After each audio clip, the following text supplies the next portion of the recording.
Hi Founders fans, Jason here, and today we're talking about Samuel Wharton. I had just written about Wharton this afternoon, and I found his story really interesting because it speaks to an overlooked reason for the American Revolution. So Wharton was a merchant from Delaware who, during the French and Indian War and Pontiac's Rebellion, which was a brief war around western Pennsylvania with some Native Americans just after the French and Indian War, Wharton was one of many traders in the area who had their products either destroyed or captured by either the Native Americans or sometimes the colonists during the Revolution in search of supplies. So, the after the Pontiac's War was ended, it was ended with the Treaty of Fort Stanwix, not to be confused with another Treaty of Fort Stanwix that came after the Revolution. This Treaty of Fort Stanwix in upstate New York settled things for a time between the Native Americans and the colonists in the area. And Wharton was at the negotiations representing these, they became known as the suffering traders because they wanted to get their wares back. And Wharton was able to negotiate a big strip of land for these traders as reparations, if you will, for what they had lost. Now, this strip of land is mostly, it's about a quarter of modern West Virginia, in what at the time was known as the Ohio Valley. I guess theoretically it's still the Ohio Valley. But Wharton had lost some money, and, all the traders had lost their wares, and this land that was called Indiana, but it was not really in today's Indiana, they were given this money, but, they were given this property, but they could not use it.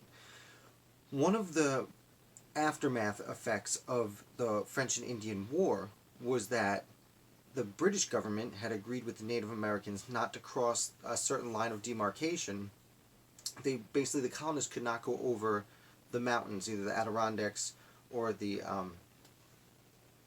major chain that goes across the East Coast that escapes me right now. But they couldn't go over the mountains to... Man, that's really going to bother me. I'm sorry. They couldn't go in the Ohio Valley because that was Native American territory. And now Wharton was affected by this, but a lot of people were. George Washington had investments in the Ohio Valley. Patrick Henry, just most of the wealthy men of Virginia, as well as investors from Connecticut and Massachusetts, Pennsylvania. A lot of people from Pennsylvania were investing. In fact, Samuel Wharton himself was even though he's from Delaware, was very strongly associated with Philadelphia, where he ran his business out of.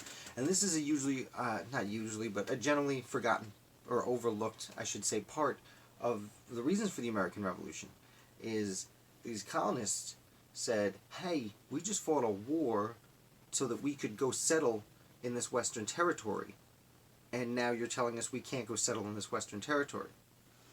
Now, Wharton very specifically was representing this group of suffering traders who weren't just trying to use this land, but were trying to make back money they had lost during the earlier war. So he went to Europe, where he signs off with, he decides that they start a company, because they figure if we start an organization, we can give that to Parliament and say, look, like, this is legit, let us do this. The Native Americans have agreed in this treaty to give us this land. And what he did was bring on some very influential investors, one of which was Thomas Walpole, I believe you pronounce it, who was a member of Parliament and had for a long time been overseeing the East India Company, which did trades internationally. And another person they recruited was an old man named Benjamin Franklin, who was living in London at the time and really friendly with Americans. Walpole's story, from there, he's writing letters back home saying, can you believe what what the king is doing here? And as soon as the revolution broke out, someone who was writing letters like that was a wanted man, so he had to run to France.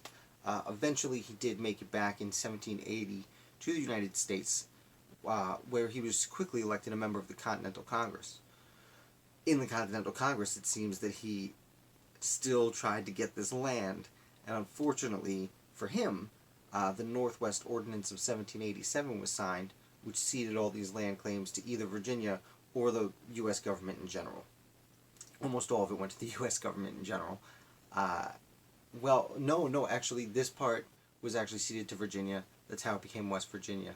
But for the Northwest Ordinance, most of modern, Indiana, Ohio, Illinois, Wisconsin, Michigan, and a big chunk of Minnesota all ended up going to the federal government.